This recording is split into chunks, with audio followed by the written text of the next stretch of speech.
Around. We'll be right back, and we'll talk about why some Sikhs refused entry to Quebec. Refused entry to Quebec's National Assembly. They were wearing the kirpan, that religious knife. Were they invited there to discuss reasonable accommodation? Yes, they were. Amazingly enough, one of the men who was involved, Balpreet Singh, is standing by. We'll hear from him, and then we'll get back with the power panel's reaction to that one and some other key issues in Quebec today. Stay with us.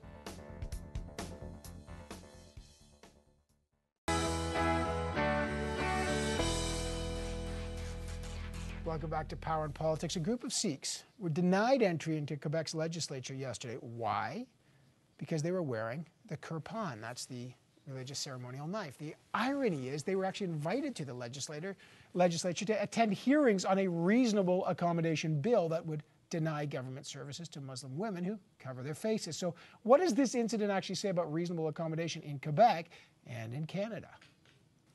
Joining me now from Toronto is Balpreet Singh. He's the legal counsel for the World Sikh Organization of Canada. Thank you so much for being here, Mr. Singh. Not at all. Good afternoon. Good afternoon to you. You were there yesterday when this incident occurred at the Assemblée Nationale. Can you tell me exactly what happened? Sure. The World Sikh Organization of Canada was scheduled to make a presentation on Bill 94, which is often referred to as the Niqab Bill. The World Sikh Organization felt that this was a bill that impacts not just on Muslims, but on all Canadians as well as all Quebecois. It was a bit of an ironic situation for us because the Sikh faith actually forbids the wearing of the niqab. No face coverings are allowed and there's complete gender equality. But we felt that freedom of religion calls for standing up for others when they have a practice that is being, I guess, persecuted. Well, what happened? You weren't allowed in because you were wearing, of course, the kirpan. But the Assemblée Nationale Security told us, when we asked, that they have a security policy on kirpans, and for security reasons, they can't detail it for us other than to say they're just not allowed. What do you make of that? Yesterday, when we presented ourselves and told them that we are wearing the kirpan, and it hasn't been a problem for us at the Parliament of Canada, the Supreme Court, or any of the legislatures we visited, including Ontario, British Columbia, they said that they have their instructions. The kirpan will not be accommodated. We asked to see a policy, and we were told actually that it's a general weapons policy. And that really flies in the face of the Supreme Court ruling in 2006, where eight of the Supreme Court judges found that the kirpan is not in fact a weapon. So we were disappointed. They said that we wouldn't be allowed to enter without taking the kirpan off, and we weren't prepared to do that. What does this tell you about reasonable accommodation? Ironically, that's exactly what the hearings were about regarding Muslim women, but what the heck does it tell you about reasonable accommodation in Quebec? You know, we are a little bit concerned that the PQ and the Bloc seem to be taking this opportunity not just to throw the niqab under the truck, they're trying to also get the kirpan in now. We were there to talk about the niqab and freedom of religion in general. And we are absolutely concerned that we have people like Madame Bédouin saying that multiculturalism is a value in Canada but not here in Quebec. These sort of remarks, I don't think they're representative of the Quebecois people, and what do you think she meant by that? Just tell our viewers outside of Quebec, you know, her significance and what you think she meant by that. Well, Madame Bédouin has been a member of this committee from the very start. She's heard all the representations on accommodation.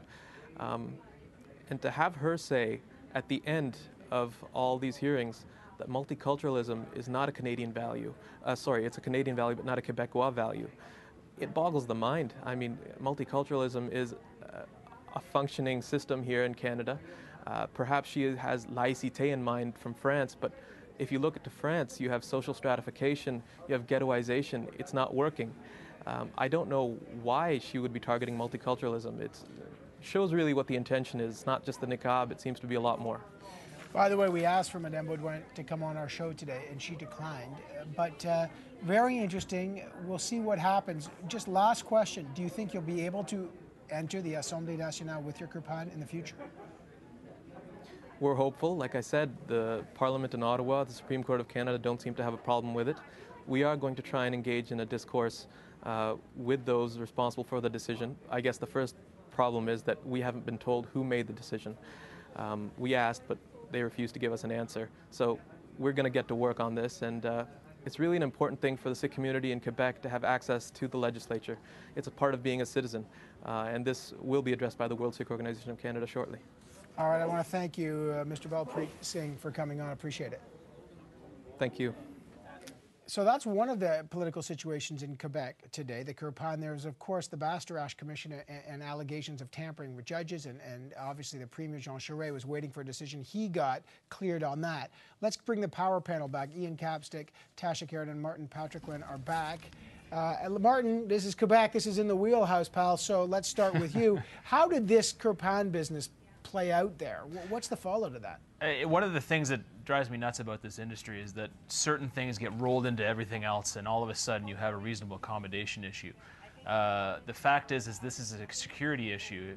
There are metal detectors there for a reason. And if you happen to set that metal detector off, and you happen to have a knife, ceremonial or otherwise, it's perfectly reasonable to ask that it be removed. The irony of the whole thing is if your previous guest had come out and been wearing a niqab or anything like that, he would have been able to get in. It has nothing to do with religion. It has to do with the fact that he had a metal sharp object that he could go in and into a target-rich environment, as the military people say. Martin, I think you're absolutely tone deaf on this issue. I'm sorry, that's but fine. I can't possibly have a more different reaction to what's going on here. Well, I think that you're there's tone no other deaf. legislature in the country that actively bans the Kirpan.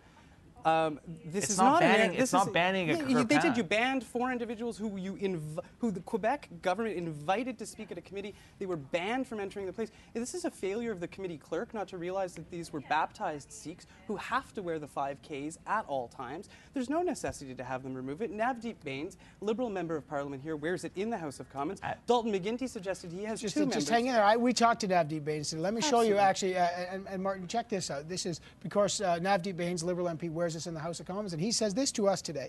The Kirpan is not a weapon, it's an article of faith. I wear my Kirpan in the House of Commons. I've worn it in the halls of the U.S. Congress. It's never been a problem. I'm especially concerned with the Block's incendiary remarks about this. Canada is about acceptance and mutual respect, not fear-mongering. And you know what I found, Evan? I found several U.S. presidents who've toured the legislature of Quebec, and you know what? They come along with Secret Service agents who have guns. Yes. Have you heard of security checks and things like that? The Parliament has done security checks on everyone that's come in there. And hang on. Let me finish. For once. All right.